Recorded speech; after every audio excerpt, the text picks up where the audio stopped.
Good afternoon. My name is Lamont Dismuke, and my program evaluation method would be process-based evaluation. The organization that I'll be evaluating is APA, that is the Association of Persons Affected by Addiction. The history of the organization. In April 1998, a core group of individuals came together to establish the Association of Persons Affected by Addiction and apply for the Center for Substance Abuse Treatment Program, a recovery community support program funding. One thing I like about APA is that it's not treatment oriented. It is, but it isn't. A lot of times in recovery we focus on treatment, but there is recovery after treatment. So APA, instead of focusing or having a treatment program, it geared its services more to after treatment, which is the recovery process. APA is partnered with Dallas Help, which has it's a nonprofit organization that has been instrumental in opening and helping other organizations along the way in the recovery treatment community. Actually, I was quite surprised when I read upon the organization that they actually sat down with Dallas Help and created the mission statements, and it reminded me of how the text talked about, sitting down and actually making the mission and the vision and the goal statements. One of the most significant changes that took place in APA early on, it was originally located in Butler area, which is around the Parkland area, and it was surrounded by some other treatment or recovery organizations, which was one was Lambda, and the other one was Stonewall. And the Lambda is, of course, an Alcoholics Anonymous group, and Lambda is an Alcoholics Anonymous group, and Stonewall was a Narcotics Anonymous group, and it basically catered to the clients of the Salvation Army. As you can see, the mission statement is here, and I went back in the book, and APA actually has a pretty good mission statement. Their vision, they actually have a pamphlet that when you first walk into the door that's sitting on a table, and you can pick that pamphlet up, and it'll have all this in here to read for yourself. The objectives is also, it's not stated on the pamphlet, but after doing some research, this is the objectives that I came up with for APA. Like I said, APA is not a treatment center. It's actually, it has programs of services, and these are some of the services that APA provides for its peers. The particular service that I like to focus on for the project is the recovery coaching. Also, this is the organizational chart for APA. Basically, in this slide, I have program evaluation, which I talked about recovery coaching. APA is a peer-driven and peer-led recovery community support organization that offers peer-operated services. With that being said, as I said before, APA is not a treatment center. APA strives in providing services for people after treatment to a holistic point of view, meaning APA is trying to create the well-being of the mental, the spiritual, the every aspect that it takes for an individual to recover.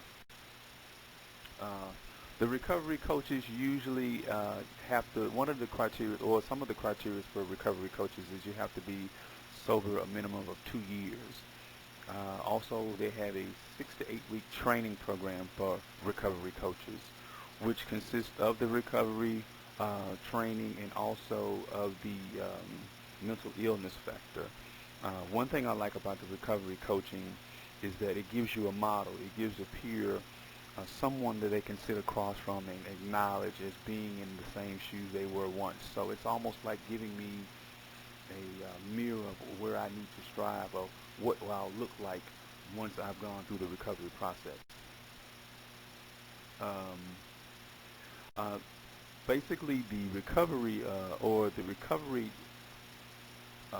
model that APA produces is a strength-based program, and basically it's almost like the treatment model. When you come in, you get the biopsychosocial, just the breakdown of how the individual is and where he came from and how he got up to this point.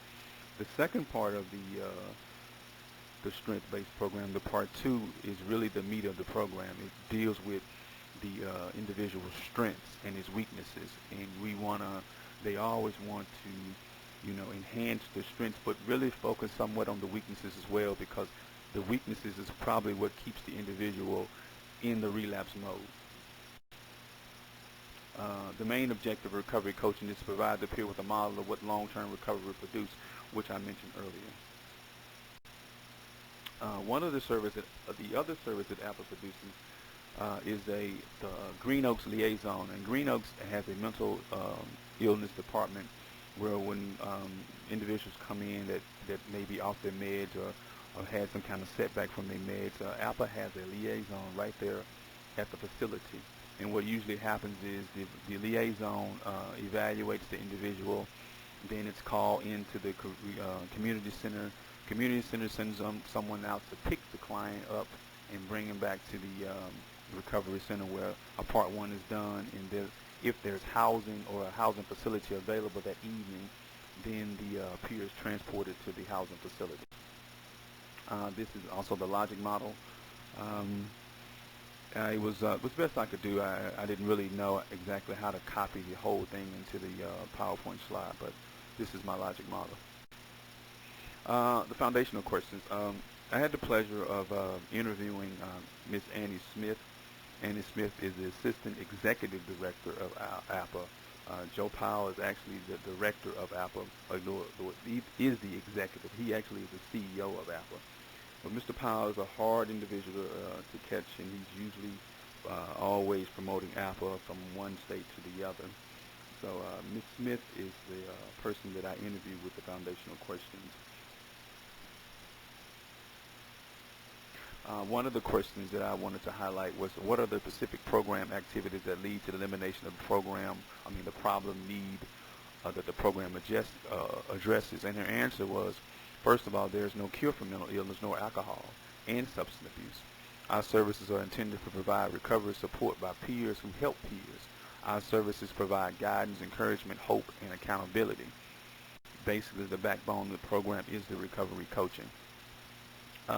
One of the questions that I asked about the maturity stage, and I was real proud of being involved, is when APA was originally accredited. APA is the first peer-led organization that have been accredited throughout the United States, so it's basically the model. So whenever this took place, there was a ceremony that took place. Some senators came in from Washington, some other big wigs. So I thought that was a real good moment for APA. This is some of the other programs in the community that APA is partnered with. Revitalize South Dallas, which I thought I saw on somebody else's PowerPoint slide, and also Men of Nehemiah, which is a in-house treatment program for men that's located in the community. As I said before, the evaluation I used was a process-based. I wanted to use an outcome-based, but the process-based fit the modality of recovery better, I thought.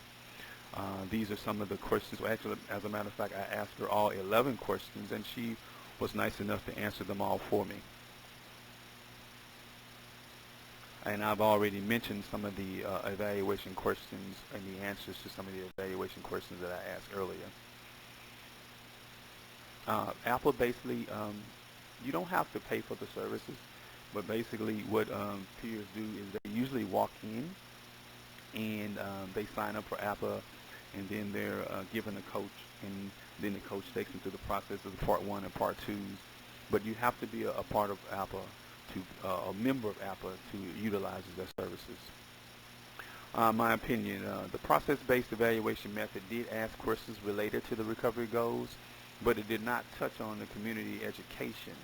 And remember, in the goal statement, Apple mentioned twice in both of his statements. Well, it's three statements, but in the second and third statement, it mentioned about the community. So, Ms. Smith and I really didn't talk a lot about the community. We just basically talked about the peers and the service. One of my recommendations for APA is the peers or the clients or the individuals that are coming from Green Oaks. There are times that they come in late in the evening, and trying to find them suitable housing for the night is sometimes or even often a problem. Maybe in APA's funding, they could, eventually maybe have an APA house for those particular peers and other peers who are homeless and are in need of housing. And ALPA is funded by grants.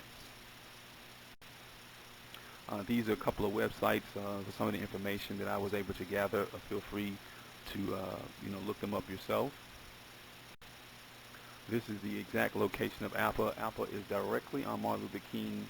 It's exactly to the left of the Martin Luther King Green Line stop, which I thought was very convenient.